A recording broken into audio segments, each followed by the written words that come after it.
Dia mesti mula daripada bab pengukuran. Okey, macam nombor 1 ni lah. Okey, nombor 1 ni soalan bertanya tentang kelas untuk suhu dan tenaga. Okey, suhu dan tenaga. Kita tahu dua-dua ni adalah kuantiti fizik. Okey, pilihan jawapan pun ada 4 kuantiti fizik. Okey, asas, terbitan, skala dengan vektor. Okey, yang ni pun sebab cikgu pernah buat soalan ni dekat dalam kelas tuition, ramai yang tengok soalan ni macam dia termenung lama lah kan, sebab dia faham tapi dia tak tahu mana satu dia punya jawapan dia. Okey, jadi dekat sini untuk mudahkan kamu nak jawab ni adalah kamu ingat pasangan kuantiti fizik. Kalau asas, pasangan dia mesti terbitan. Jadi macam mana nak bezakan asas dengan terbitan ni, mudah saja kamu hafal 7 kuantiti asas. Ingat, kuantiti asas ada 7.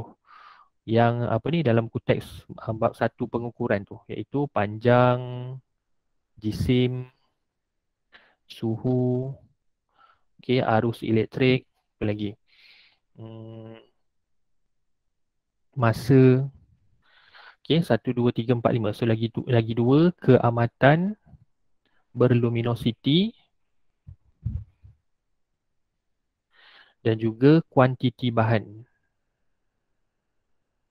Okey, so ada 7. 1 2 3 4 5 6 7. Maksudnya 7 ni sahaja kuantiti asas. Selain daripada 7 ni adalah kuantiti terbitan. Jadi kalau nak kata kuantiti terbitan tu ada berapa? Ada banyak lah. Tak perlu nak kira berapa, tapi selain daripada 7 ni, selain daripada 7 kuantiti asas, semuanya kuantiti terbitan. Okey. Kalau skala dengan vektor, dia tak ada cara yang mudah untuk hafal, melainkan kamu hafal satu-satulah. Okey, kalau skala kita tahu kuantiti yang mempunyai magnitude sahaja. Magnitude tu maksudnya nilai. Okey, kalau kuantiti vektor, kuantiti fizik yang mempunyai magnitude dan arah. Jadi nak bezakan skala dengan vektor memang kamu kena hafal satu-satu. Okey. Contohnya kalau skala, jarak, laju, okey, panjang, suhu, tenaga, jisim, masa.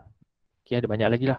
Okey, kalau vektor, vektor hal laju, sesaran, pecutan, berat, daya, okey, apa? Momentum, impuls.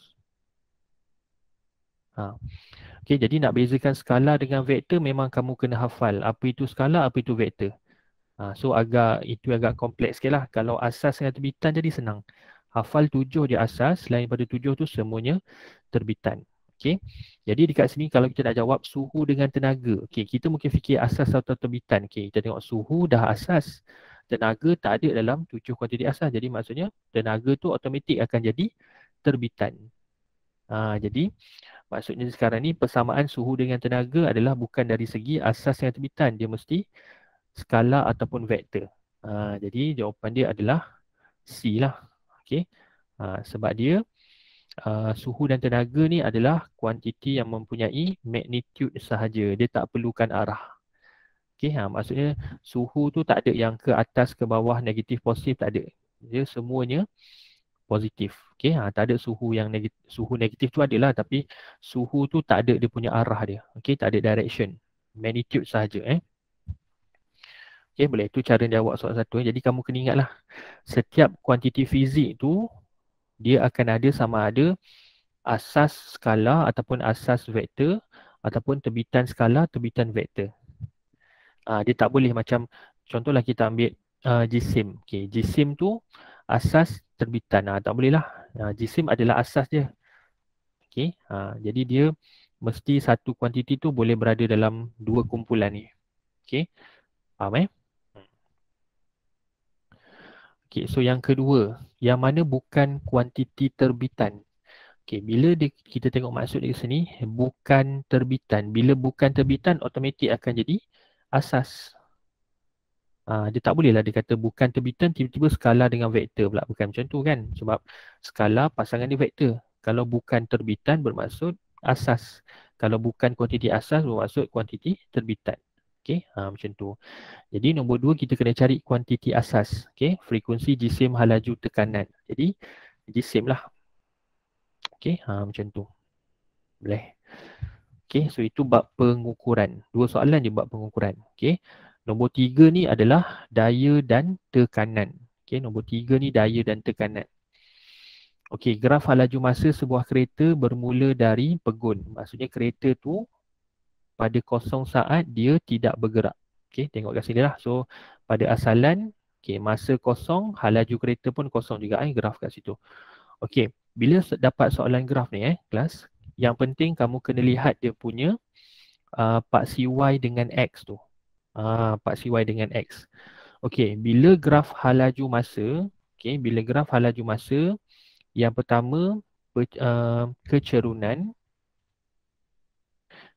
kita akan dapat pecutan.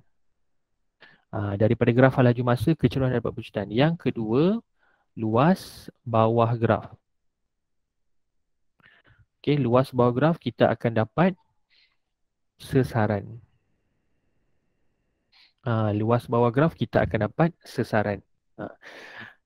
Okey, jadi soalan dia, okey, berapa jauh kereta itu bergerak sebelum ia mencapai hal laju seragam? Maksudnya berapa jauh kereta itu dah bergerak sebelum dia mencapai hal laju seragam. Okey, jadi kat sini pertama kamu kena tahu dulu dalam soalan ni hal laju seragam dia bernilai 40 meter per saat. Maksudnya sebelum. Jadi kita kena cari sebelum hal laju dia jadi seragam. Maksudnya sebelum hal laju dia 40 lah. Iaitu masa 0 hingga 20 tu. Sebab selepas saat ke-20 hal laju dah seragam. Dia nak sebelum hal laju seragam kan. Okey. Jadi lepas tu kamu kena faham maksud berapa jauh. Maksudnya dia nak cari jarak. Jarak kereta tu dah bergerak sebelum hal laju dia jadi 40 meter per saat. Jadi kat sini kamu kena faham dua ni lah. Iaitu untuk jawab soalan ni kena faham yang kedua. Okey, maksudnya jarak ataupun sesaran kereta tu bergerak kita dapat daripada luas bawah graf. Jadi kita cari luas di bawah graf sebelum hal laju dia 40. Okey, so yang ni lah. Ni kan dia punya garisan graf dia ni. Ni kan garisan graf dia. 0 sampai 40, lepas tu 40 je. Jadi kita akan cari luas bawah graf. Luas bawah graf sebelum 40 yang ni lah. Okey, jadi kita tengok tu bentuk segitiga bersudut tegak. Jadi kira luas segitiga bersudut tegak. 1/2 darab panjang darab lebar. Okey. Darab 20. Okey, so jadi 10 kat sini. So jadi 400 meter. Jadi kereta tu dah bergerak 400 meter sebelum hal laju dia mencapai 40 meter per saat. Okey. Kalau soalan cakap, okey, berapa jauh kereta tu bergerak sepanjang perjalanan tu ataupun pada keseluruhan pergerakan. Jadi kamu kena kira luas semua ni lah. Kan, tapi dia kata sebelum hal laju seragam, so kira sebelum 40 je. Okey. So ingat benda ni lah. Okey. Dalam graf hal laju masa ada dua perkara yang kita dapat. Okey, boleh kan? Senangnya ni. Okey, seterusnya yang keempat. Okey, ni jawapan dia B. Okey, yang keempat. Okey, graf hal laju masa lagi untuk sebuah kereta. Okey, pada bahagian mana yang menunjukkan pecutan kereta adalah sifar. Okey, kat sini kamu kena faham pecutan sifar. Okey, pecutan sifar ni bermaksud kereta bergerak dengan hal laju seragam ataupun hal laju mala. Sebab bila sesuatu objek tu bergerak dengan hal laju seragam, okey, objek tu dikatakan tiada pecutan ataupun pecutan sifar.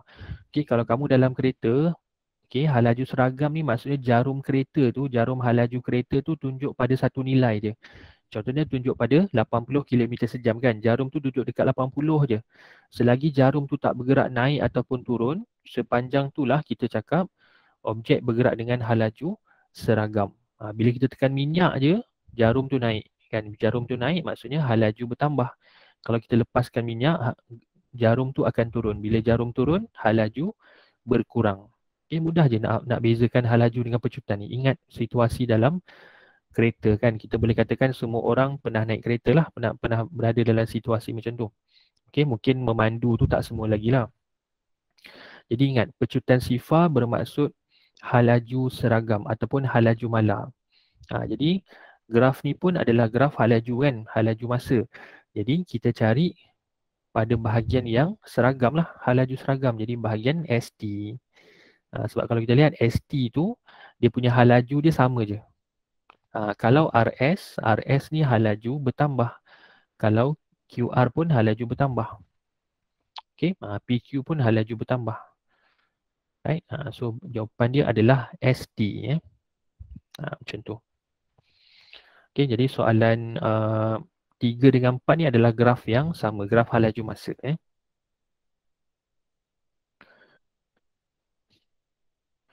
Okay, soalan kelima. Okay, kalau ada soalan boleh terus tanya. Okay, soalan kelima ni adalah pelanggaran tak kenyal. Okay, bila dia dah sebut pelanggaran, dia di bawah subtopik momentum. So, Cikgu, ya saya. tengok balik soalan 4 tadi. Oh, soalan 4 Okay, boleh? Yes. Hmm. Okay, terima kasih cikgu. Okay. Right, so kita tengok nombor 5 Okay. Bila kata pelanggaran ni kamu ingat momentum. Okay, tajuk dia ataupun subtopik dalam kutip momentum, ingat tu. Sebab kita jarang dengar perkataan momentum. So ingat bila momentum tu melibatkan dua objek berlanggar. Okay, jadi dekat sini berapa hal laju kedua-dua kenderaan selepas pelanggaran. Okay, bila kata soalan momentum, kamu kena ingat prinsip keabadian momentum. Prinsip keabadian momentum. Okay, iaitu jumlah momentum sebelum pelanggaran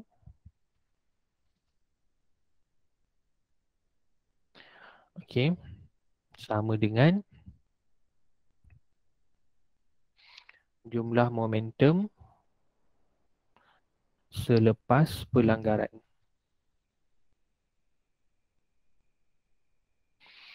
Okay. Jadi ingat yang ni lah. Dia punya prinsip dia. Okay. Kalau kita nak tulis dalam bentuk ayat. Okay. Prinsip keabadian momentum ialah jumlah momentum sebelum pelanggaran sama dengan jumlah momentum selepas pelanggaran. Okay. So lepas tu kita tahu pula formula momentum. Momentum formula dia adalah P sama dengan M darab V. Jisim darab dengan hal laju. Okay. Maksudnya kalau kita nak tahu momentum sesuatu objek, kita kena tahu jisim objek dan hal laju dia. Momentum objek akan jadi sifar bila objek tidak bergerak. Kan contoh macam dalam gambar rajah lori kan, lori tu pegun tak bergerak. Jadi momentum lori adalah sifar, kosong. Sebab jisim tak boleh kosong. Betul tak? Semua objek ada jisim, kecil ke besar tetap jisim. Betul tak? Sebab proton, elektron dengan neutron pun ada jisim juga. Jadi apatah lagi benda macam kereta ke, bola ke, even bakteria semua pun ada jisim. Okay, boleh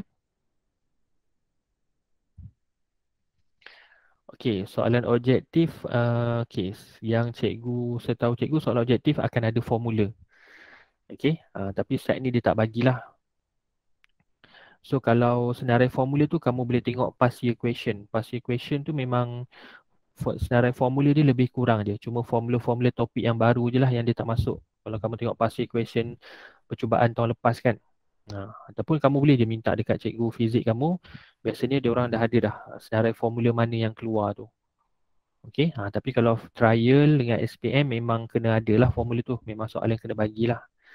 Okay, formula Tapi tak semualah dalam buku teks tu ada yang utama je, formula-formula yang utama. Kalau momentum ni, seingat cikgu adalah P sama dengan MV. Okay, macam tu. Okay, jadi objek yang pegun tiada momentum. Kalau objek tu bergerak walaupun dia perlahan, momentum dia akan ada. Kan kalau dia dah laju, momentum dia besar lagi lah. Okay, jadi untuk selesaikan soalan ni, kita tengok kita kena kira berdasarkan prinsip keabadian momentum, jumlah momentum sebelum pelanggaran. Jadi dekat sini kita labelkan kereta ni 1, lori ni sebagai 2. Sekarang kita kena kira momentum kereta. Momentum kereta adalah jisim M1 darab dengan U1. Maksudnya M1 ni jisim kereta, U1 hal laju kereta. Tambah M2 U2. Okay, M2 ni jisim lori, U2 halaju lori. Okay, sekarang kita ada dua objek dia. So, jadi kita tambahlah momentum kedua-dua ni. Sebab dia punya prinsip mengatakan jumlah. Kan, so bila jumlah kena tambah kat sini. Okay, lepas tu sama dengan. Okay, nampak ni kan perkataan sama dengan jumlah momentum selepas pelanggaran. Okay, sekarang ni kereta tu langgar belakang lori. Sebab lori tu tak bergerak kan, kereta tu langgar daripada belakang. Lepas tu, kita boleh tulis M1V1 tambah M2V2. Okay, kat sini U dengan V ni nak bezakan U ni sebelum pelanggaran, hal laju sebelum pelanggaran. V ni hal laju selepas pelanggaran. Jadi U dengan V tu tetap hal laju. Cuma nak bezakan sebelum dengan selepas pelanggaran je. Okay. Jadi dekat sini, bila lori dengan kereta tu kena langgar, okay, kereta langgar lori dan bergerak bersama-sama. Okay, sebab kereta tu melekat dekat belakang lori tu. Jadi nilai V ni samalah. Jadi kita boleh tulis dekat sini V1 sama dengan V2. Maksudnya hal laju kereta sama dengan hal laju lori selepas pelanggaran berlaku. Jadi dekat sini kita boleh faktorkan formula ni. Jadi kita boleh faktorkan, kita dapat M1 tambah M2 darab dengan V. So sekarang V1, V2 dengan V ni benda yang sama lah. Okay. So itulah yang kita nak cari V tu. Jadi gantikan saja nilai macam matematik lah. Penggantian 900 darab dengan 20 tambah 1500 darab dengan kosong. Okay, sama dengan M1, M2 ni adalah jisim kereta tambah lori. Jisim kereta dengan lori tak berubah lah. 900 tambah 1500. So darab dengan V.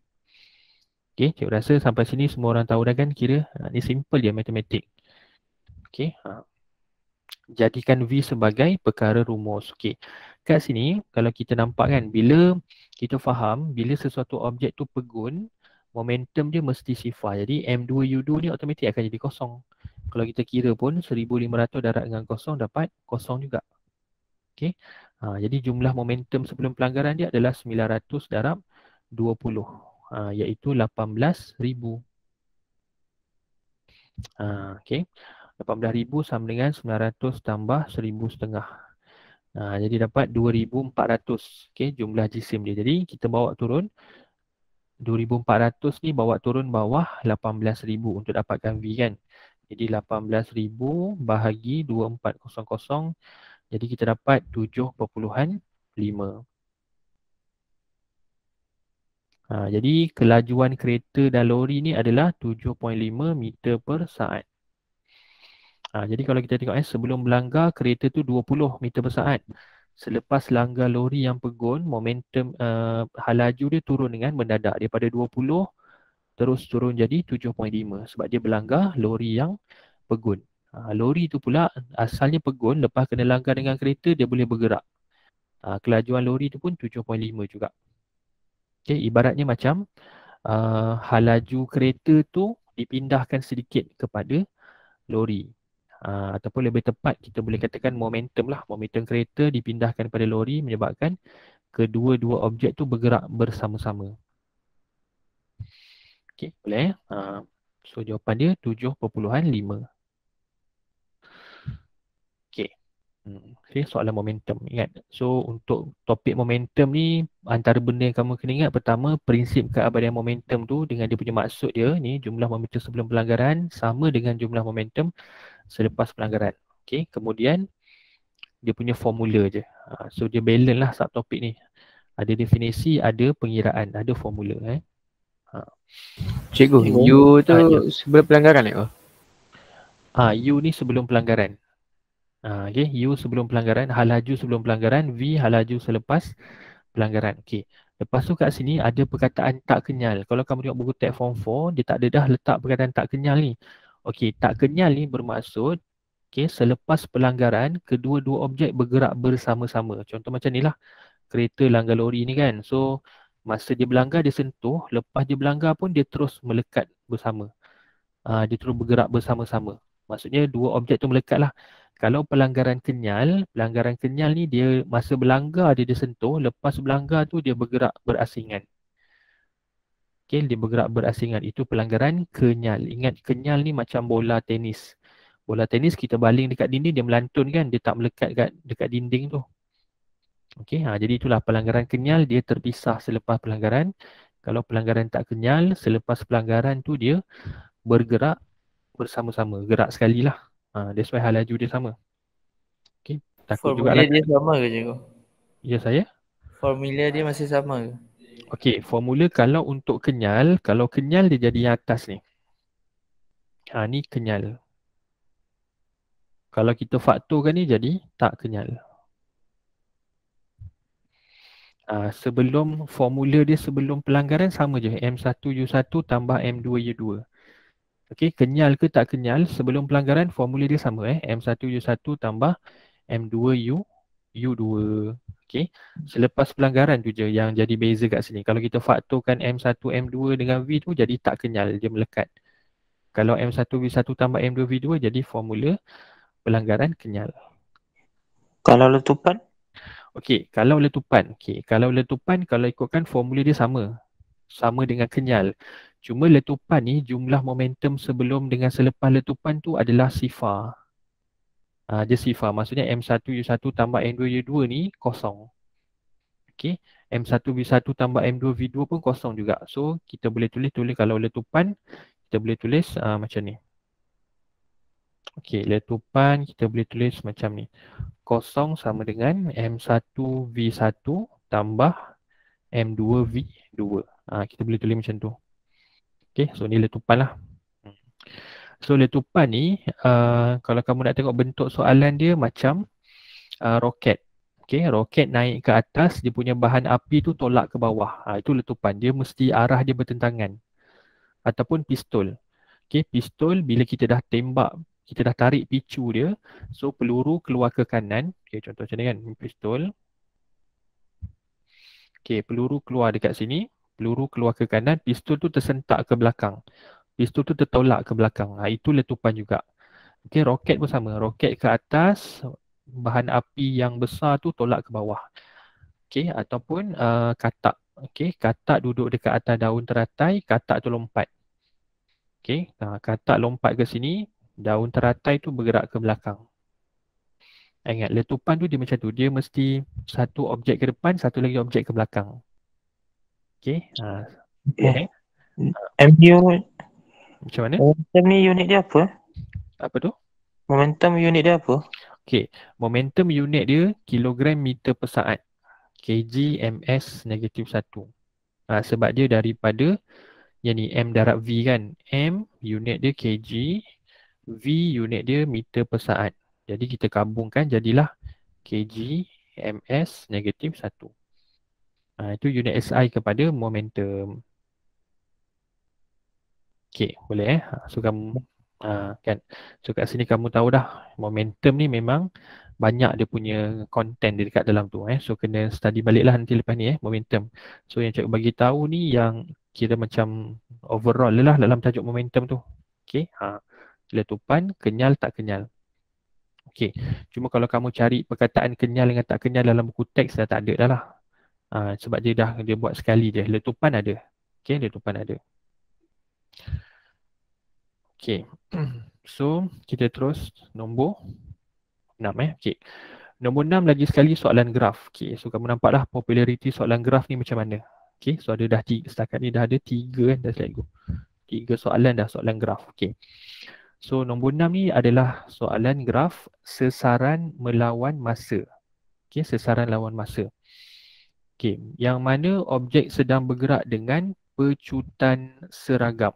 Okey, dia suruh cari graf yang bergerak dengan pecutan seragam. Okey, pertama jangan tengok graf lagi. Kamu kena keluarkan dulu maksud pecutan seragam ni ataupun istilah lain yang sama maksud dengan pecutan seragam. Okey, bila pecutan seragam bermaksud ada pecutan. Okey, kalau soalan tadi pecutan sifar, kalau pecutan sifar barulah tiada pecutan. Pecutan seragam ni ada pecutan, cuma nilai pecutan tu sama je. Jadi bila pecutan seragam, yang kamu kena ingat adalah hal laju bertambah. Okey, hal laju bertambah ataupun hal laju meningkat. Hal laju bertambah atau hal laju meningkat. Maksudnya kalau dalam kereta tu kamu tekan minyak, jarum dia naik kan. Jarum naik tu, jarum kelajuan kereta naik bermaksud kereta tu mengalami pecutan lah. Bila pecutan seragam ni maksudnya kenaikan dia tu sekata 10, 20, 30 ataupun 5, 10, 15, 20, 2, 4, 6, 8. Okay, dia punya hal laju tu naik dengan sekata. Okay, so menyebabkan pecutan dia seragam. Okay. Lepas tu, graf dekat sini adalah graf sesaran masa. Okay. Bila graf sesaran masa, okay, yang kamu kena ingat satu benda dia, iaitu kecerunan graf, kita akan dapat hal laju objek. Maksudnya daripada kecerunan dia, kita akan dapat hal laju objek. Okay. Jadi kita tengok yang A dulu. Okay, yang A, kita lihat graf dia mendatar. Okay. So dia punya paksi Y dia semua sesaran. Tadi sebelum ni kita jumpa hal laju masa kan, ini sesaran masa. Okey, kalau kita tengok yang A ni, yang A garis lurus. Bila garis lurus bermaksud kecerunan dia adalah sifar. Kan dia punya M dia adalah kosong. Bila M dia kosong bermaksud hal laju dia pun kosong. Jadi yang A ni objek pegun. Maksudnya yang A ni objek tak bergerak. Okey, tapi mungkin kamu tanya kenapa garis tu ada garisan, kenapa bukan kosong je kan? Okey. Sebabnya ini adalah graf sesaran masa. Bila sesaran masa, bila masa bertambah tapi kita lihat sesaran tu tak berubah. Sesaran tu nilai dia sama je. Katakanlah kat sini kita letak 20. Kan kat sini masa 2, 4, 6, okey. 2 saat, 4 saat, 6 saat. Masa bertambah tapi sesaran dia 20 je daripada tempat asal. Jadi maksudnya objek tu tak bergerak, dia duduk pada satu tempat yang tetap. Jadi sebab tu yang A ni kita katakan objek dalam keadaan pegun. Okey. Sebab kat sini kita tak boleh cakap hal laju seragam. Kalau hal laju seragam, graf dia V lawan T. Kalau V lawan T barulah kita boleh kata objek pegun. Kalau V lawan T baru kita boleh kata hal laju seragam. Kan? Tapi sekarang ni S lawan T, sesaran masa. Okey, macam tu. Kita tengok yang B. Okey, yang B kita mungkin cakap sesaran dia bertambah. Okey, betul.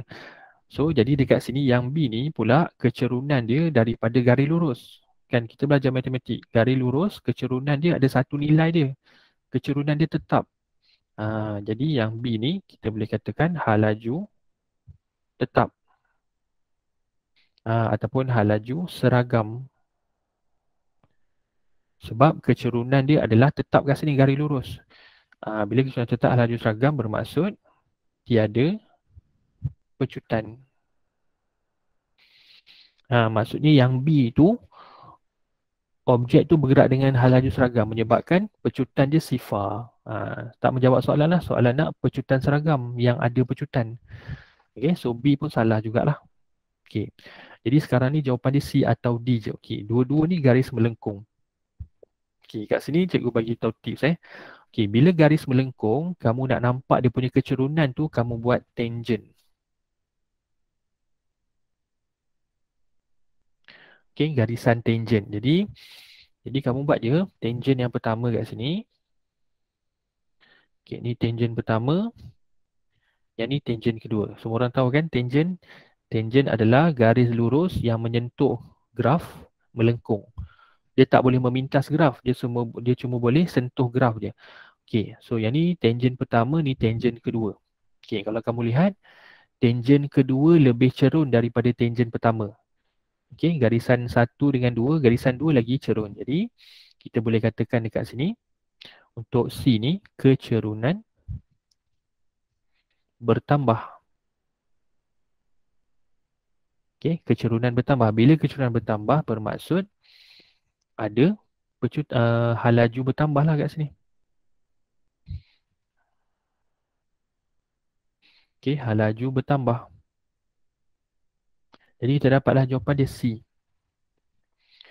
Okay, so bila kecerunan tangent bertambah bermaksud hal laju bertambah. Okay, macam ni kita boleh tahu kecerunan dapat hal laju. Okay, that's why kena hafal yang ni.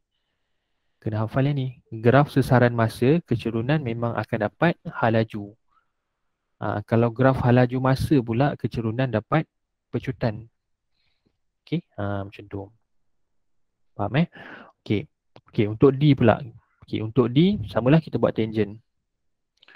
Okey, ni tangent pertama, ni tangent kedua. Okey, ni tangent pertama, tangent kedua. Okey, kita dapati tangent pertama lebih cerun. Tangent kedua kurang kan, kecerunan dia kurang. Jadi tangent satu cerun. Jadi kita boleh tulis kecerunan berkurang. Kecerunan berkurang sama maksud dengan halaju berkurang. Jadi bila halaju berkurang maksudnya nyah pecutan. Nyah pecutan bermaksud objek tu mengalami pengurangan halaju. Contohnya kita tekan brake, kita lepaskan minyak kan. So jarum tu akan turun. So inilah graf sesaran masa dia. Okey, dia melengkung dan melengkung ke kanan tu. Kalau melengkung ke atas halaju bertambah. Cikgu, Ya saya. tanya soalan cepu mas boleh? Boleh. Kalau dalam soalan ni kan, graf sesaran masa, pecutan bertambah macam mana? Pecutan bertambah. Oh, okey. Bagus juga soalan tu. Okey, pecutan bertambah ni dia kalau sesaran masa tu dia melengkung juga, tapi dia punya melengkung tu dia macam C ni juga. Cuma dia naik tu dia memang jadi exponential lah. Okey, macam graf COVID tu kan, tiba-tiba naik mendadak tu kan. So dia sama macam tu. Okey, sebab dia punya kalau pecutan bertambah. Okey, kalau graf VT kalau graf VT, kalau macam ni kita panggil pecutan seragam kan. So jadi dia punya kalau ST dia, okey, kalau VT dia yang ni dia akan jadi macam ni. Okey, yang ni kita boleh tulis pecutan seragam. Yang ni pecutan bertambah. Tapi kamu jangan risaulah, dalam buku teks cikgu cari memang pecutan bertambah ni bukan level SPM lah. Kan dia kalau dia tanya pun pecutan bertambah pun mostly memang sampai graf V lawan T je. Graf ST cikgu tak pernah jumpa lagi lah kalau pecutan bertambah. Okey, sebab kamu tengok beza dua ni kan. So sebab yang ni pun samalah, kita boleh buat tangent juga. Ni tangent pertama, ni tangent kedua. Kan? So tangent kedua lebih cerun. So maksudnya graf V lawan T, kecerunan dapat pecutan kan. So jadi kecerunan tangent bertambah maksudnya pecutan bertambah. Kalau yang ni pecutan seragam. So kat sini yang penting adalah kamu tengok dia punya paksi Y dia. Jangan tengok bentuk graf lagi, tengok paksi graf tu apa. Dalam kepala baru ingat. Okey, kalau sesaran masa kecerunan dapat halaju. Luas di bawah graf tak dapat apa-apa. Okey, kalau graf sesaran masa ada satu maklumat je. Kecerunan dapat halaju. Okey, kalau yang tadi graf halaju masa tadi yang ni. Yang ni ada.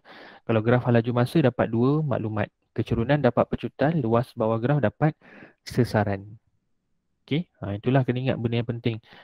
Okey, dia punya dua graf tu Okey.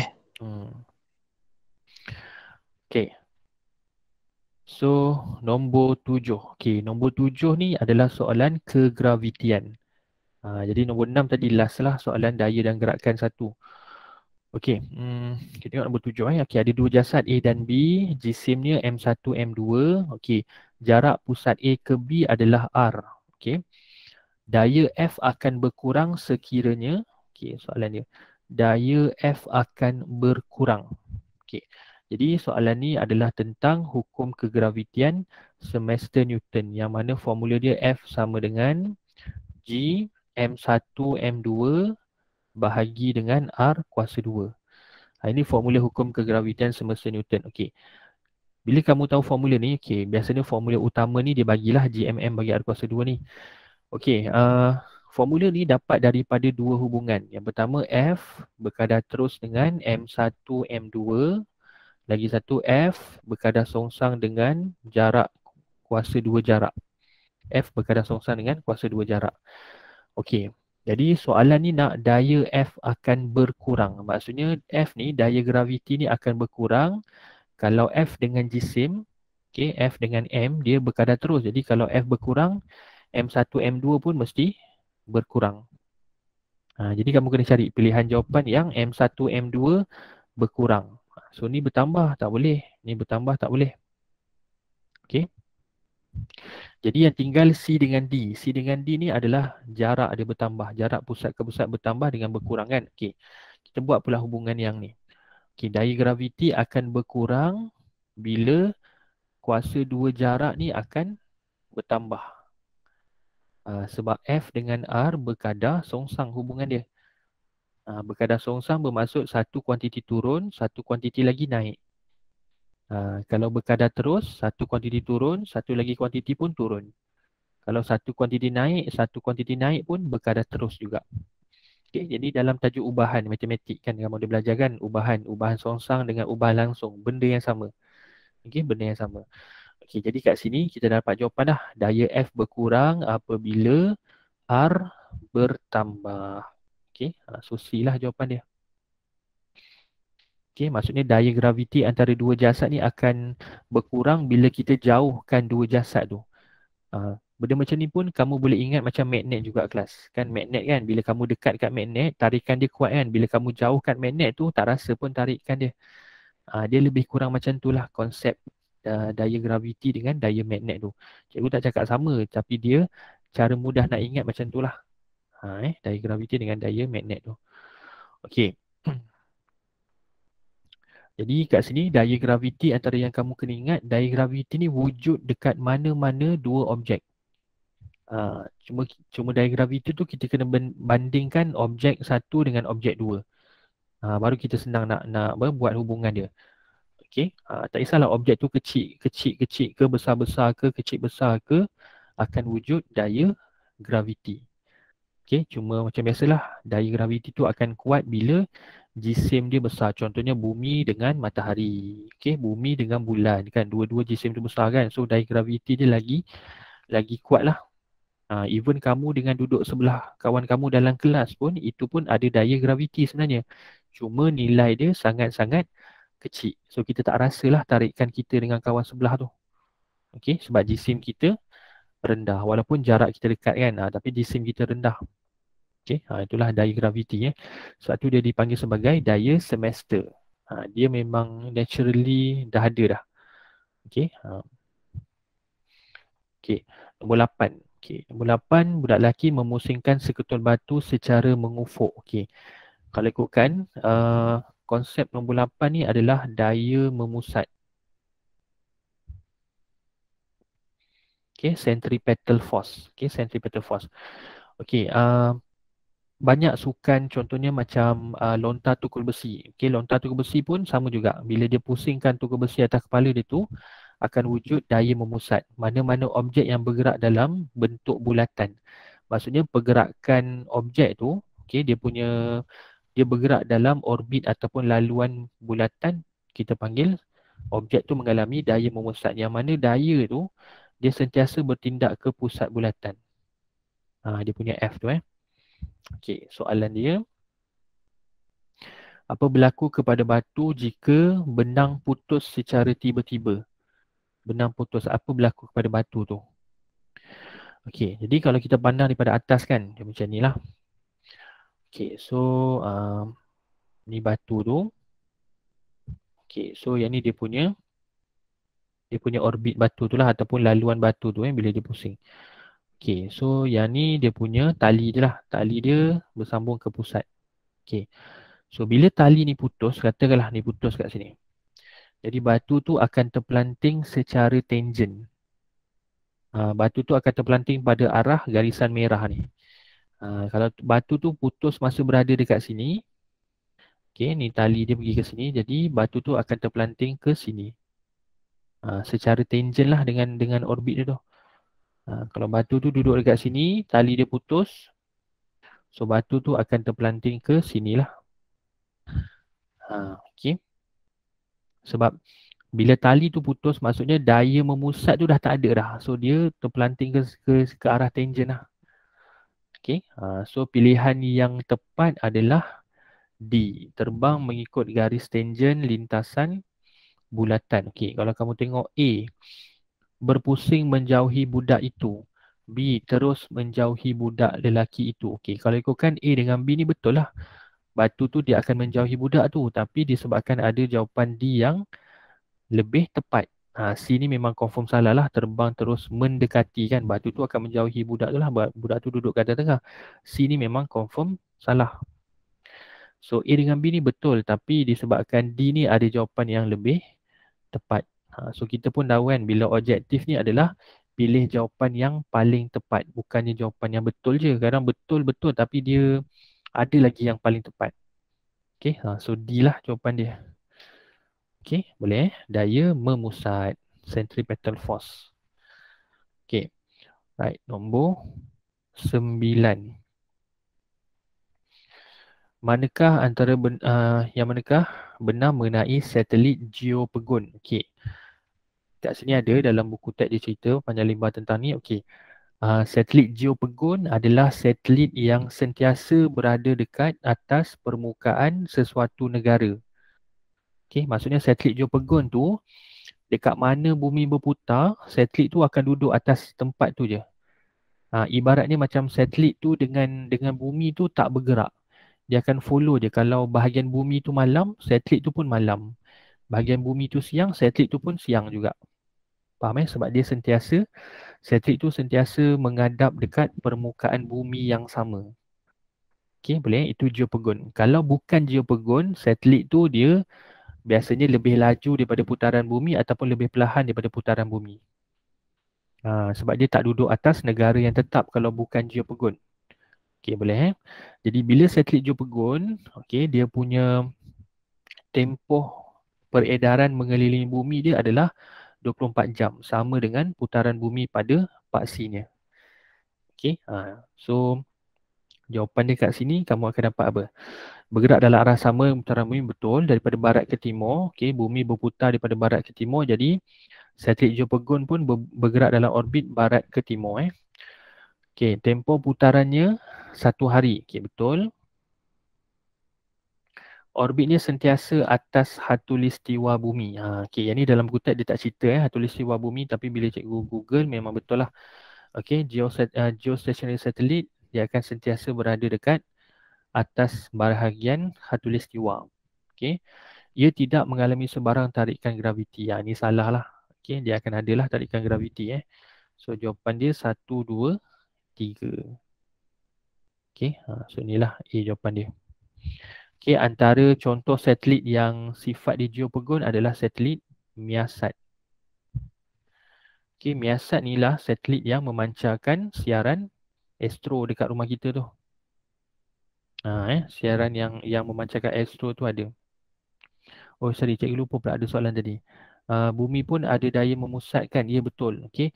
Daya memusat bumi ada pada matahari. Maksudnya daya memusat bumi itu dia akan menuju ke pusat matahari. Sebab bumi mengelilingi matahari kan. Jadi kalau bulan pula, bulan daya memusat dia ke bumi sebab bulan mengelilingi bumi. Kalau planet-planet lain macam Utarid ke Zuhrah ke Mushtari, daya memusatnya ke arah matahari. Okey. Jadi mana-mana objek yang bergerak dalam bulatan akan ada daya memusat. Okey, termasuk bumi lah. Okey, so jadi jawapan dia 1, 2, 3. Okey. Okey, cakap pasal Miasat jadi. Okey, kenapa Miasat kita panggil sebagai satelit geopegon? Sebab satelit Miasat ni mesti berada atas Malaysia. Sebab kalau Miasat ni adalah bukan geopegon, jadi dia bergerak lagi laju pada bumi kan. So kita tak dapatlah siaran tu, kejap dapat, kejap tak dapat kan. Sebab dia tak duduk tetap atas Malaysia. Jadi satelit Miasat ni mesti duduk atas Malaysia je. Jadi sebab tu kita sentiasa dapat siaran astro kan. Kalau tak hujan lah, kalau hujan siaran tu terhalang lah, gelombang tu dihalang oleh awan. Okey, macam tu. Boleh ingat tu. Okey, contoh kalau bukan geopegon, ISS. ISS ni adalah bukan geopegun. Sebab ISS ni dia punya orbit dia dekat dia dengan bumi, lebih kurang 400 km. Maksudnya jarak ISS dengan permukaan bumi 400 km. Kalau Miasat ni 35,000 km. Jadi ISS ni dia mengelilingi bumi lebih daripada dalam masa 24 jam lebih pada sekali. Tak silap cikgu 15 kali ke 16 kali. ISS mengelilingi bumi dalam masa 24 jam 16 kali. Kalau Miasat mengelilingi bumi dalam masa 24 jam sekali je. Sebab tu nama dia geopegun. Miasat ISS bukan geopegun. Okey. Okey, tu tentang kegravitian. Habislah nombor 9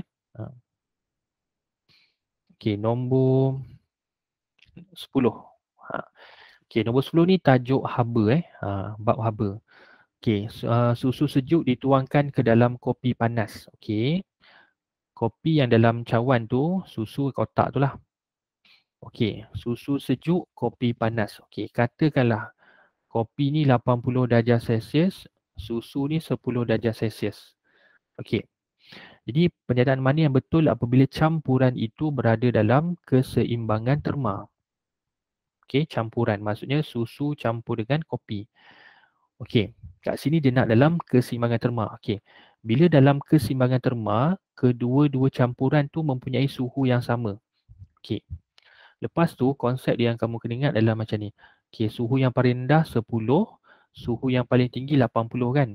Okey, so ini adalah susu, ini adalah kopi.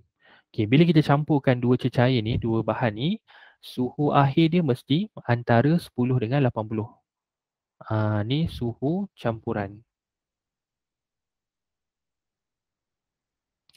Maksudnya bila kita campurkan ni, suhu campuran tu tak boleh kurang daripada 10 dan tak boleh lebih daripada 80. Ingat tu konsep dia. Dia tak boleh katalah kita campur dua tu, suhu akhir jadi 8 darjah Celsius. Taklah. Okay, lebih pada 80 pun tak juga. Dia mesti antara tu. Bila kata antara, dia tak semestinya tengah-tengah pula. Dia tak mesti 80 tambah 10 bagi 2. Tak semestinya macam tu. Dia kadang-kadang boleh je 60 ke ataupun 30 ke janji dalam nilai 10 hingga 80. Okay, itu dia punya konsep je lah bila dua objek berbeza suhu dicampurkan. Jadi automatik nombor 1 ni suhu campuran lebih rendah daripada susu. Salah. Okay, sebab dia kata lebih rendah kan. Suhu campuran lebih tinggi pada kopi. Salah. Sebab dia mesti antara 10 dengan 80. Okay, tengok yang C. Kadar pemindahan haba susu sejuk lebih rendah daripada kopi panas. Okay, sekarang ni dia kata keseimbangan terma. Bila keseimbangan terma, kadar pemindahan haba dia sama. Maksudnya haba daripada kopi ke susu sama dengan haba daripada susu ke kopi. Jadi bila kadar pemindahan haba bersih dia sama, bermaksud dia punya nilai haba bersih dia akan jadi kosong lah. Okay, contoh macam ni, cikgu lukis dua objek yang bersentuhan ni. Okay, jadi bila A ke B sama dengan B ke A, dia punya suhu dia. Katakanlah A ke B 200 Joule. Okay, yang ni daripada kanan ke kiri 200 Joule juga. Jadi kita tengok haba dia akan jadi sifar lah haba bersih dia. Sebab haba daripada kiri ke kanan sama dengan kanan ke kiri. Okay, so jawapan dia adalah D. Okay, ingat keseimbangan terma syarat dia mesti 2. Suhu campuran sama, kemudian kadar pemindahan haba bersih adalah sifar. Okay, antara dua objek tu adalah sifar. So D jawapan dia. Okay, right. Okay, setakat ni. Kalau ada soalan boleh dia terus tanya. Okay, kita tengok nombor 11. Okay, nombor 11. Ada 3 blok logam, plumbum, besi dan aluminium. Okay. Semua blok ni mempunyai jisim dan suhu awal yang sama. Okay, katakanlah kita panaskan 3 logam ni sampai 80 darjah Celsius. Semua ni 80. Okay. Kemudian kita biarkan 3 objek ni sejuk.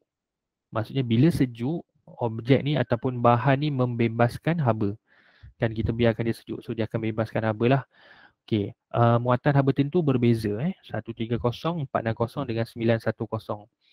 Okey, selepas 15 minit suhu ketiga-tiga logam itu direkodkan. Maksudnya tiga-tiga logam ni mengalami pengurangan suhu lah daripada 80 turun, semua turun kan sebab dia membebaskan haba. Okey, soalan dia, perbandingan mana yang betul antara perubahan suhu untuk ketiga-tiga logam ni? Maksudnya kita nak cari perubahan suhu mana yang sikit, mana yang banyak. Okey, jadi kat sini penting ni kita kena faham muatan haba tentu. Okey. Kalau kita tengok kat sini, muatan haba tentu yang paling kecil adalah plumbum. Okey. Sifir ataupun benda yang mudah kamu nak ingat adalah bila muatan haba tentu kecil ni 130 dengan 2 ni paling kecil kan. Jadi dia cepat panas, cepat juga dia sejuk. Maksudnya bila kita panaskan blok plumbum tu suhu dia naik dengan cepat. Bila kita biarkan dia menyejuk, suhu dia pun turun dengan cepat. Ingat macam tu. Okey. Jadi kalau aluminium kat sini muatan haba tentu dia paling besar. Jadi dia lambat panas dan juga dia lambat sejuk. Okey, ni senang nak hafal macam ni, ingat. Jadi besi ni tengah-tengah lah kan sebab dia nilai dia pun antara 130 hingga 910. Jadi aluminium ni bila kita panaskan dia, dia ambil masa yang lebih panjang untuk panas. Suhu dia naik perlahan lah sebab muatan haba tentu dia besar.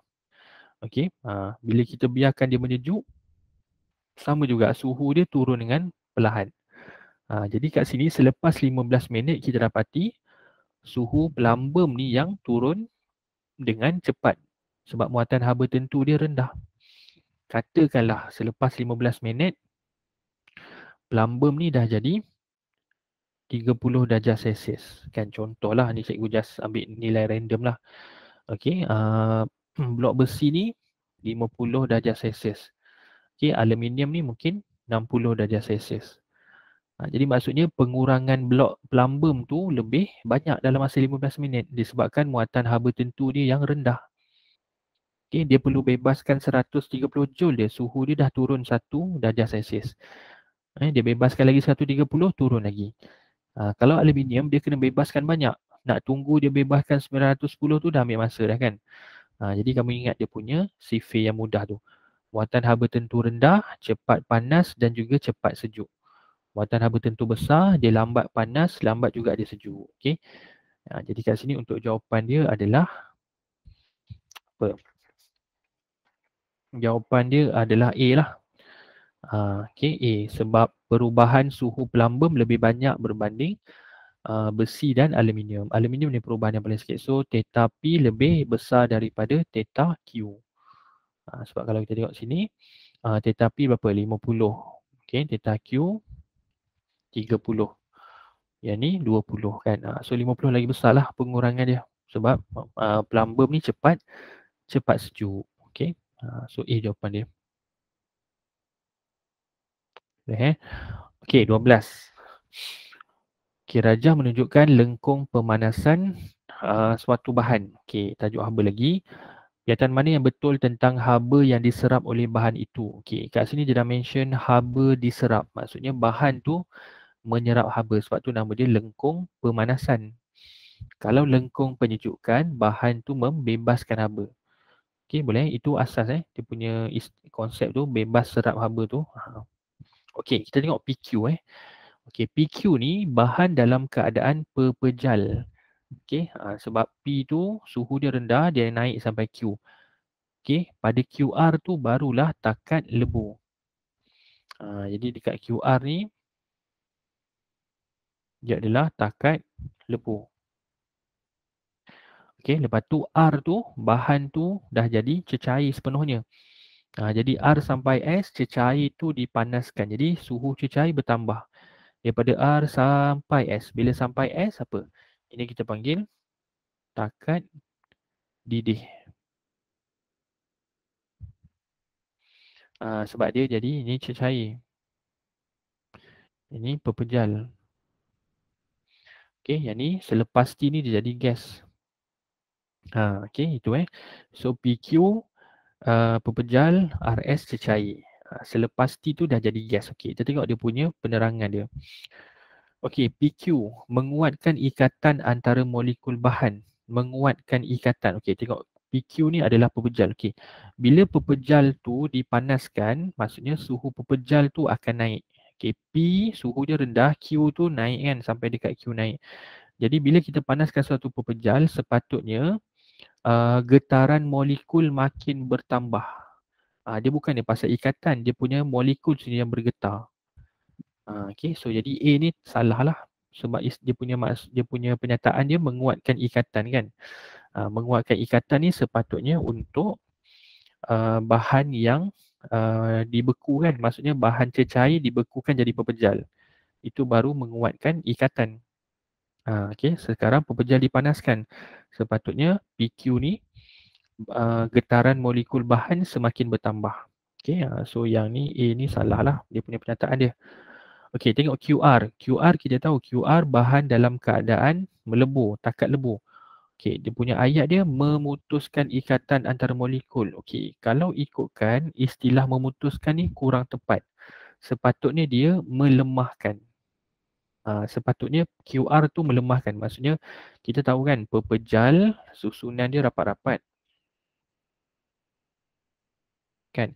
Jadi bila dia melebur, ikatan dia tu dia lemah je, dia bukan putus sepenuhnya. Dia lemah dia sebab dia nak jadi cecair.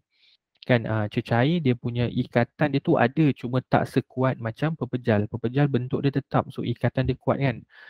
So QR tu yang jawapan terbaik adalah melemahkan.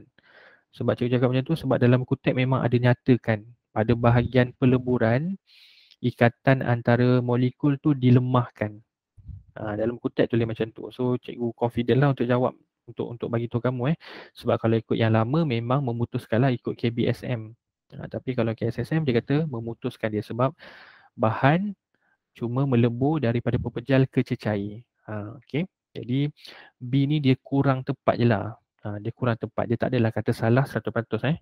Okey, tengok RS. Okey, RS menurunkan tenaga kinetik. Menurunkan tenaga kinetik. Okay, kalau menurunkan tenaga kinetik maksudnya bahan tu disejukkan ataupun bahan tu kehilangan haba. Sekarang RS kita dapati bahan tu cecair tu dipanaskan. Bila cecair tu dipanaskan, tengok RS suhu dia naik. Bila suhu naik sepatutnya tenaga kinetik dia bertambah. Sekarang tenaga kinetik turun pula kan. So yang ni memang confirm salah C ni. Okay, so yang akhir ST. ST takat didih melemahkan, sepatutnya memutuskan. Okey, bila bahan tu dah mendidih, cecair mendidih jadi wap air, so ikatan antara cecair tu memang dah putus sebab molekul wap air tu akan bergerak bebas sebab dia dah jadi gas. Okey, dia dah jadi gas, so dia mesti memutuskan. So actually dia tertukarlah ni sebenarnya. Memutuskan duduk dekat bawah ni, melemahkan duduk dekat sini. So kalau ikutkan yang ni tak ada jawapan yang tepat lah. Okey, so itu je lah, tak apa, kita tak tahu jawapan ABCD pun tak apa, yang penting kita faham konsep melemahkan, memutuskan dan juga tenaga kinetik bahan tu. Okey, so kalau PQ tenaga kinetik dia bertambah, getaran dia bertambah, RS pun sama. Okey, QR dengan ST tu dia dalam keadaan perubahan fasa. Okey, kalau dekat haba pendam pula, QR dengan ST ada haba pendam. Sebab haba pendam ni dia akan berada pada takat lebur dengan takat didih bahan je. Dia tak akan ada pada takat yang lain. Okay, kalau takat lebur haba pendam tentu pelakuran. Kalau takat didih haba pendam tentu penguapan. Okay, jadi dekat PQ dengan RS tu ada muatan haba tentu. Okay, PQ dengan RS ada muatan haba tentu sebab suhu bahan naik. Cara nak bezakan dua ni senang di kelas sebab kadang-kadang cikgu tengok ramai yang confuse haba pendam ni. Sebab muatan haba okey, haba pendam ni dia orang tak nampak sangat.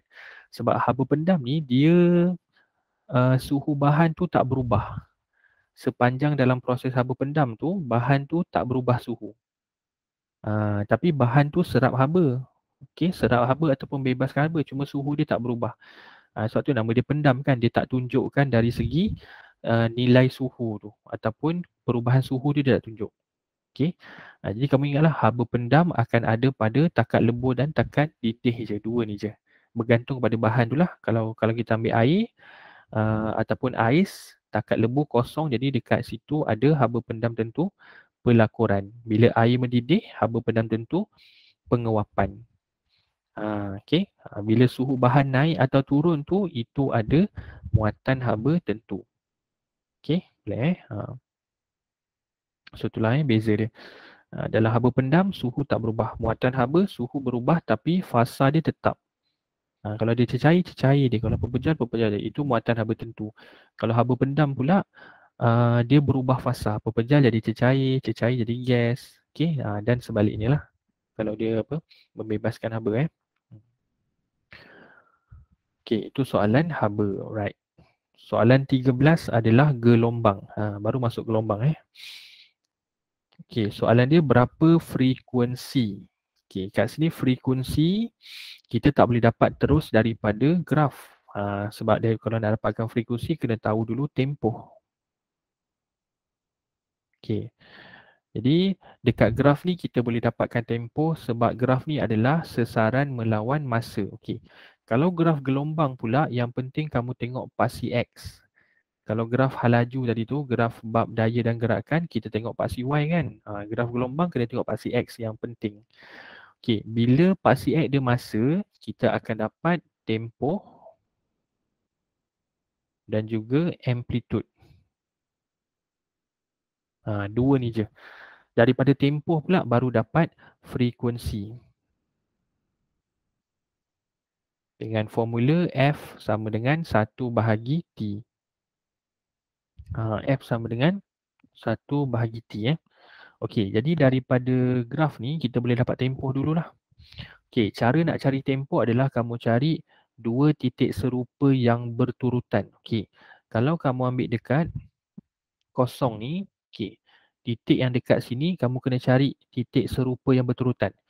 Okey, kalau tengok ni, titik yang hijau ni dia naik atas. Kan graf dia naik atas. Kalau kita ambil dua ni, okey, graf dia turun ke bawah. Kan jadi kosong dengan 2 bukan titik serupa berturutan. Okey, jadi kita ambil 4 pula. 4 ni graf dia naik atas juga. Jadi kosong dengan 4 adalah 2 titik serupa yang berturutan. Jadi kosong dengan 4 ni kita panggil sebagai tempoh. Okey, tempoh. Okey, sebab dia dapat dalam unit saat kan. Jadi tempoh dalam saat lah. Dia tak boleh dapat panjang gelombang. Kalau panjang gelombang, graf dia adalah sesaran lawan jarak. Kalau paksi X ni jarak, baru dapat panjang gelombang. Itu pun kadang-kadang ada yang tertukar juga. Okay, so ingat, gelap sesaran masa dapat tempoh. Okay. Katakanlah kamu nak ambil dekat 2 juga. Okay, kalau 2, graf dia turun bawah kan. Kamu kena cari titik yang serupa dengan 2, iaitu 6 lah. Sebab 6 pun graf dia turun bawah. Jadi 2 sampai 6 kita kira sebagai satu tempoh, iaitu 6 tolak 2. Dapat juga 4 saat. Yang tadi pun 4 saat kan, 4 tolak 0. Jadi bila kamu cari 2 titik serupa yang berturutan untuk Raja 9 ni, kamu akan dapat 4 saat. Sama juga kalau kamu cari kat sini kelas, kamu akan cari dekat puncak ni. Yang ni titik serupa dia kat sini lah. Okay, so yang ni kita tengok yang ni 1. Yang ni 5 kan. So jadi 1 sampai 5 ni kita panggil tempoh juga. Sebab 5 tolak 1 dapat 4 saat. Jadi dekat mana-mana pun kita kira dapat 4 saat. Jadi tempoh dia adalah 4 saat. Jadi frekuensi adalah 1/4. 1 bagi tempoh. Jadi dapat 0.25 Hz. Okay, 0.25 Hz. Jawapan dia C. Itu cara dia.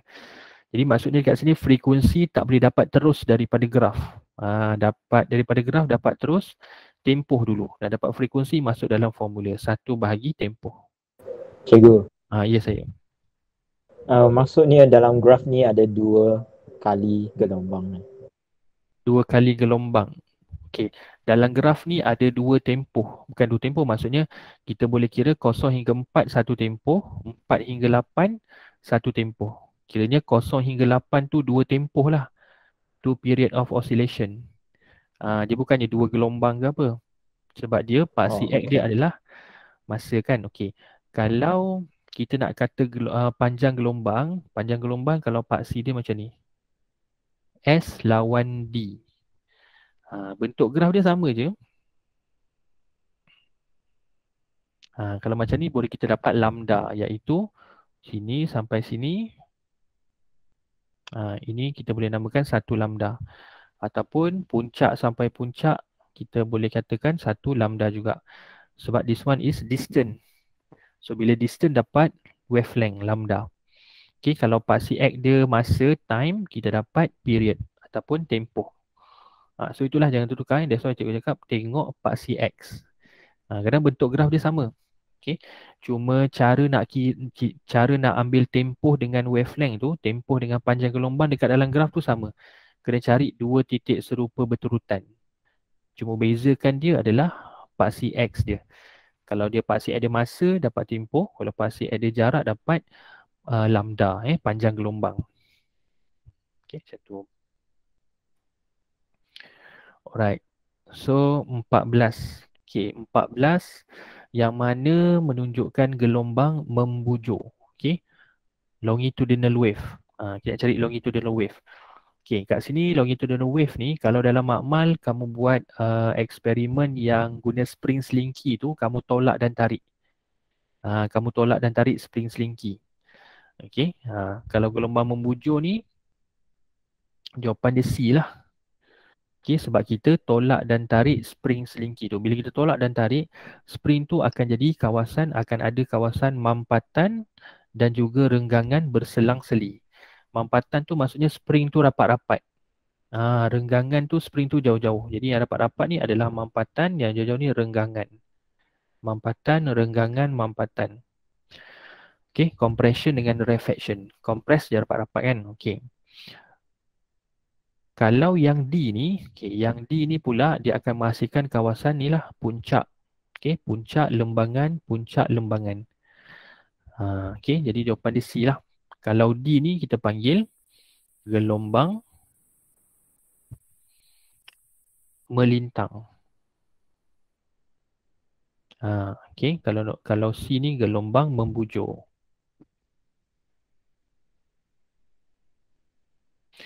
Okay, secara dia punya maksud dia, kalau gelombang membujur ni, kalau kita ikat ribbon dekat sini, ribbon ni pun akan bergerak ke depan dan ke belakang. Kalau kita ikat ribbon dekat gelombang melintang, ribbon tu akan bergerak ke kiri kanan. Lepas tu pergerakan ataupun perambatan gelombang ni adalah daripada kiri ke kanan. Perambatan gelombang daripada kiri ke kanan. Dia sama je. Gelombang melintang dengan gelombang membujur, perambatan gelombang ni sama je, daripada belah kiri ke kanan. Jadi kalau ribbon tu selari, yang ni, ribbon dengan perambatan gelombang tu selari, dia akan jadi gelombang membujur. Kalau ribbon dengan perambatan gelombang tu berserenjang, dia akan jadi gelombang melintang. Okay, itu beza dia. Dia punya pergerakan zarah yang ada dalam gelombang tu. Kalau zarah tu selari dengan perambatan, dia jadi gelombang membujur. Kalau zarah dalam gelombang tu berserenjang dengan perambatan gelombang, jadi gelombang melintang. Okay, transverse wave. Melintang, transverse wave, membujur, longitudinal wave. Okay, dari segi contoh okay, kalau gelombang membujur, contohnya adalah gelombang bunyi, sound wave.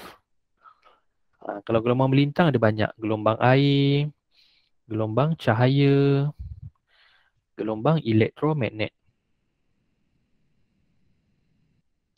Itu dari contoh lah. Okay, contoh gelombang yang ada sifat membujur. Okay, bunyi saja. Okay, boleh soalan ni.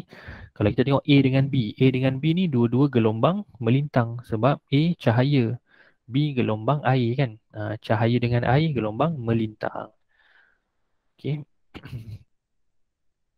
Boleh alright. Soalan 15. Masa sekejap dah 9.45 dah. Baru soalan 15 kan.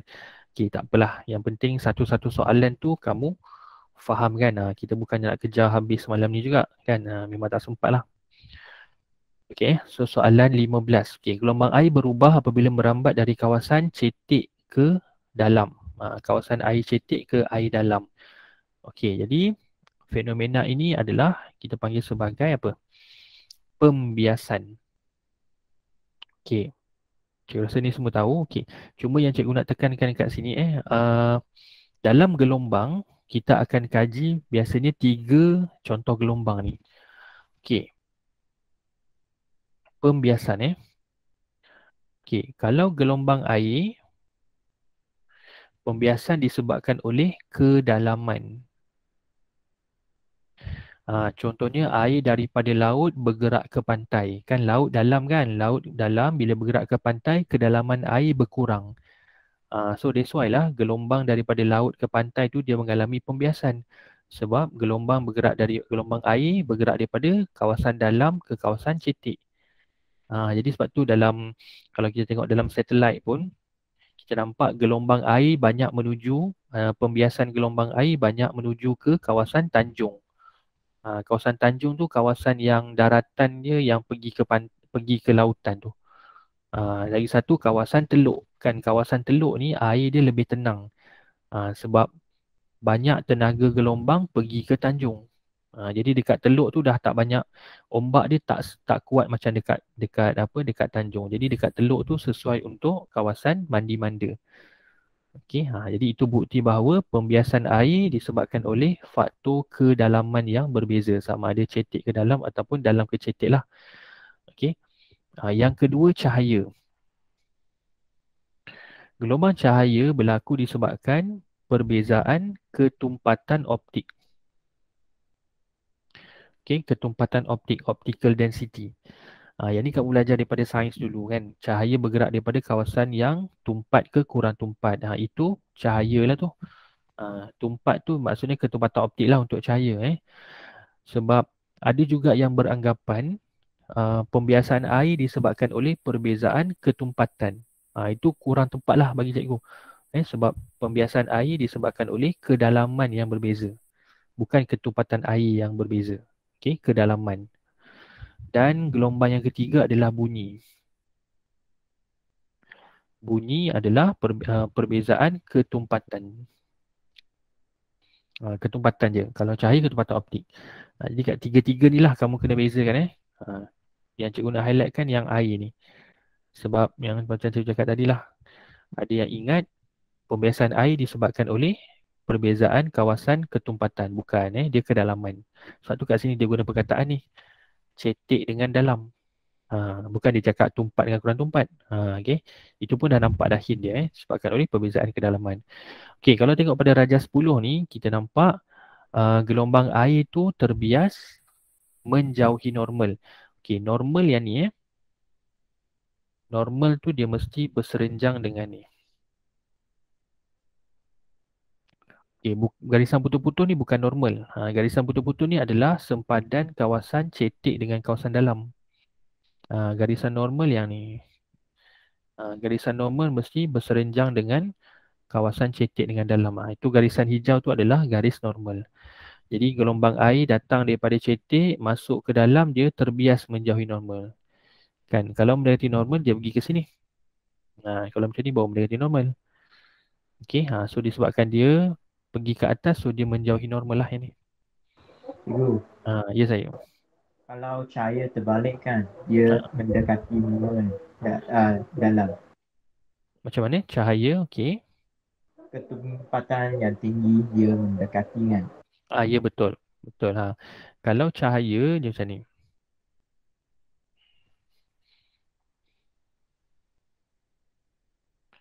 Okey, katakanlah yang ni, this one is kaca. Yang ni udara. Okey, udara. So jadi kalau cahaya tu datang sini, okey, jadi cahaya tu, okey, ni garis normal. Okey, cahaya tu akan refract towards normal. Sebab udara dengan kaca lebih tumpat kan. Dia punya optical density untuk kaca lebih tinggi. So, cahaya tu akan mendekati normal. Okey. Kalau cahaya tu daripada dalam kaca keluar pula. Okey, yang ni garis normal. Okey, cahaya pergi ke cahaya sini. So, yang ni dia akan menjauhi normal. Okey, yang ni kaca. Ni udara. Kalau yang ni baru menjauhi normal. Jadi kamu ingat kalau pembiasan cahaya, okey, cahaya tu akan dekat dengan normal kalau dia berada dekat bahan yang tumpat. Macam ni lah. Kan kaca ni tumpat, yang ni kaca tumpat. So that's why cahaya tu dekat dengan kaca. Cuma kita kena sebut mendekati ataupun menjauhi normal tu berdasarkan arah cahaya tu. Okay, that's why penting ni arrow pada cahaya tu. Kita boleh tahu cahaya tu daripada mana. Kaca ke udara ke kaca. Kalau tak ada yang ni, kita pun pening kalau tak ada benda ni. Kalau tak ada yang ni. Kalau macam ni kan, kita pun dah tahu mana satu ni. Kaca ke udara ke kaca. So kena lukis lengkap lah kalau macam ni. Okay, barulah mendekati normal. Kalau yang gambar atas ni menjauhi normal. Okay, ni menjauhi, ini mendekati. Okay, boleh? Alright, so itu pembiasan lah. Okay, 16. Okay, 16 ni, kalau kamu baca ayat dia ada perkataan eksperimen dui celahyang.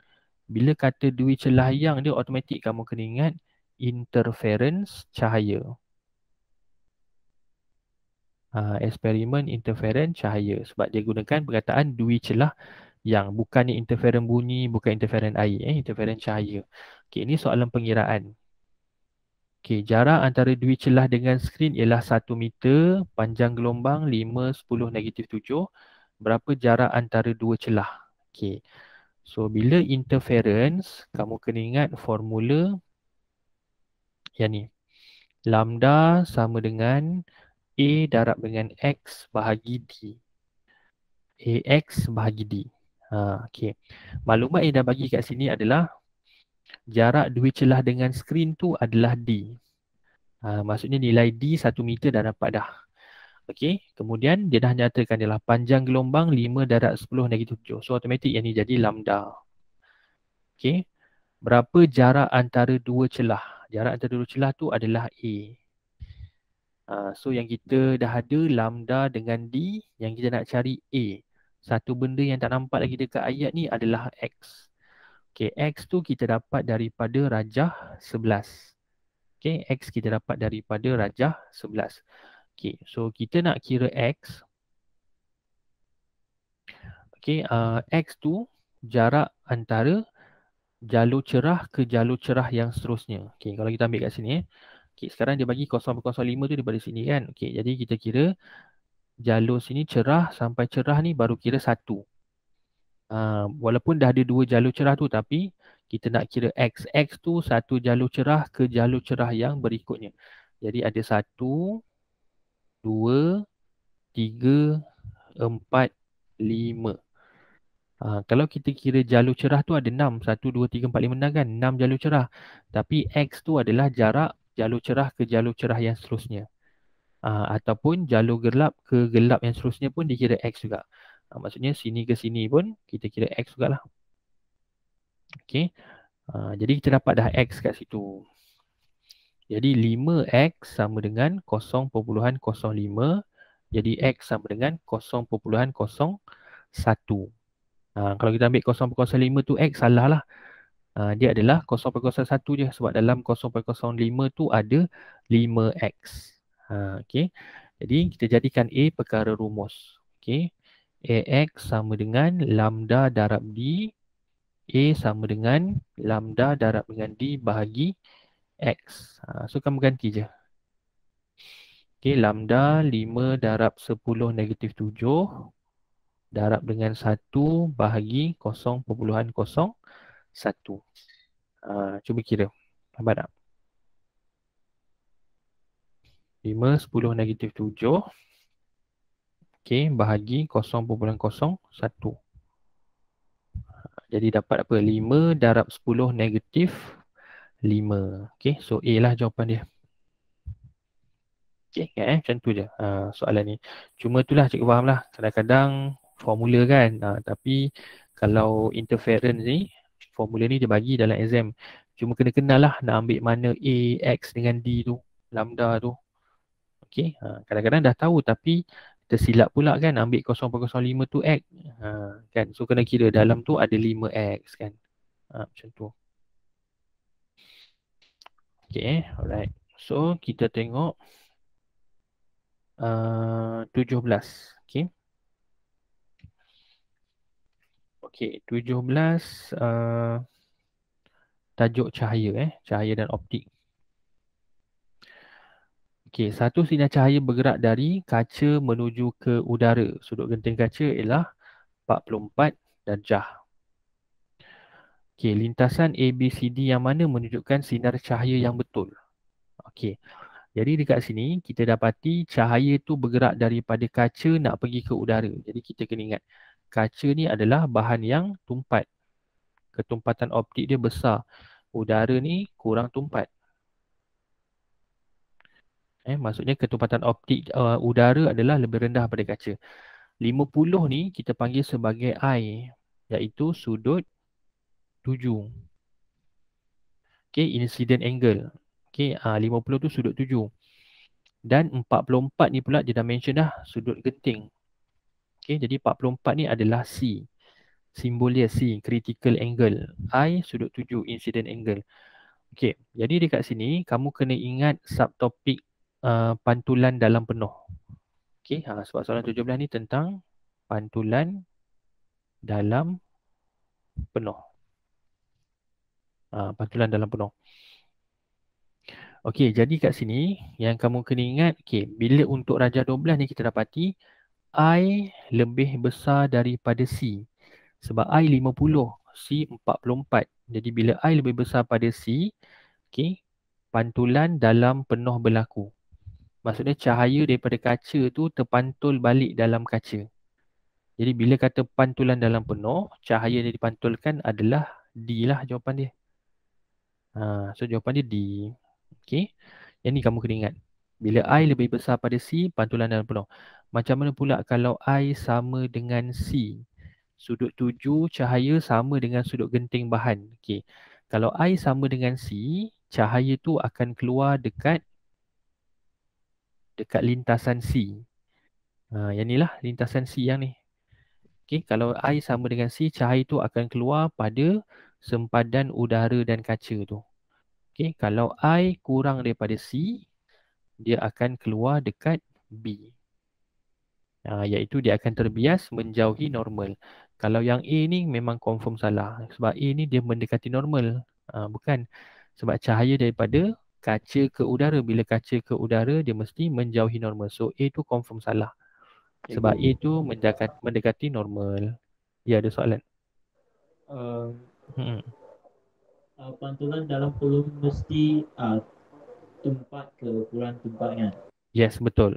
Pantulan dalam peluh mesti daripada tumpat ke kurang tumpat.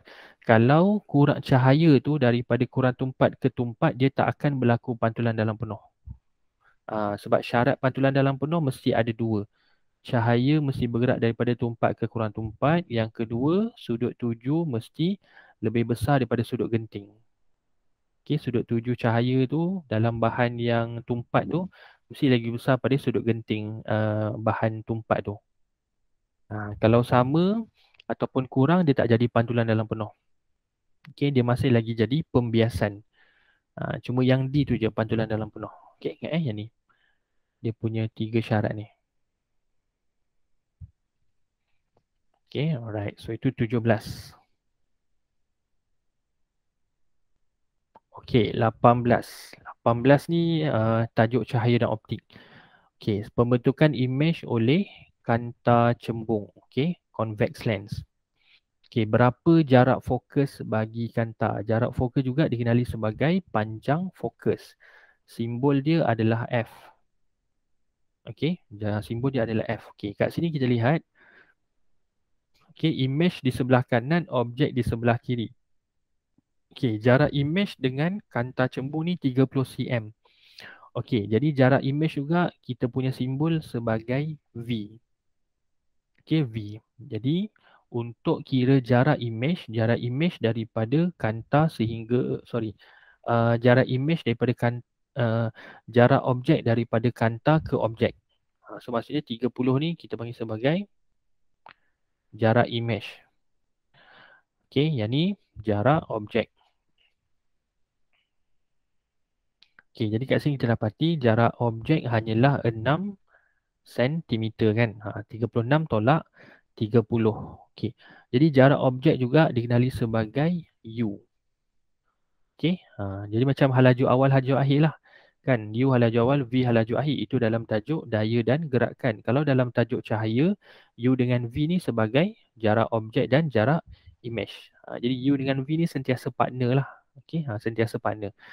Okey, jadi untuk selesaikan ni kita pakai formula kanta nipis. 1/F sama dengan 1/U tambah 1/V. Okey, jadi untuk cari jarak fokus, kita carikan F sebagai perkara rumus. Okey, so kita kira je 1/F sama dengan 1/6 tambah 1/30. So jadikan F perkara rumus. Kira macam biasalah, guna kalkulator mudah je. 1/6 tambah 1/30. Jadi dapat berapa? 1/5. Ingat 1/5 tu adalah 1/F. Jadi 1/5 sama dengan 1/F. Jadi F sama dengan 5 cm. So jawapan dia adalah C. Okey, jawapan dia adalah C. Kita dapat unit cm juga sebab U dengan V pun unit dia cm juga. Okey, boleh Okey, last question 19. Okey. Pasangan kanta mana yang boleh diguna untuk membina teleskop? Ini pun soalan cahaya dan optik juga. Okey. Jadi kamu kena ingat untuk bina teleskop dan juga satu lagi mikroskop. Okey, teleskop dan mikroskop perlukan dua kanta cembung. Maksudnya dalam pembinaan teleskop dengan mikroskop tak boleh gunakan kanta cekung. Kan semua kenal kan yang ni kan? Cembung yang ni tu. Ni cembung. Kalau cekung dia macam ni. Maksudnya mesti guna yang ni. Ini tak boleh. Okay, mesti guna cembung. Cekung tak boleh. Okey. Jadi kalau kita tengok pilihan jawapan A, dua kanta cekung. Salah. Dua kanta cembung. Okey. B ni mungkin betul. C, dua kanta cekung. Kalau D, kanta cembung dengan jarak fokus 6 dan kanta cekung. Tak boleh. So terus dapat jawapan dia B. Okey. Okey. Satu lagi info tambahan. Dia punya dua kanta cembung tu dua kanta cembung untuk bina teleskop dengan mikroskop tu mesti satu pendek, satu panjang. Kalau macam ni kira okey lah. 10 dengan 80 kan. So dia ada pendek dengan panjang. Katakanlah soalan contohlah C yang dia buat. Dua kanta cembung dengan jarak fokus 70 dan 80. Itu kurang sesuai. Sebab 70 dengan 80 tu beza dia sikit je kan. Jadi sebab pernah keluar juga soalan macam tu. Jadi untuk bina teleskop mikroskop, dia punya panjang fokus tu mesti satu pendek, satu panjang. Tak boleh dua-dua sama, dua-dua panjang yang beza dia dekat dia ataupun dua-dua pendek beza dia dekat, tak boleh juga. Okey, so itulah cara info dalam teleskop dengan mikroskop. Okey.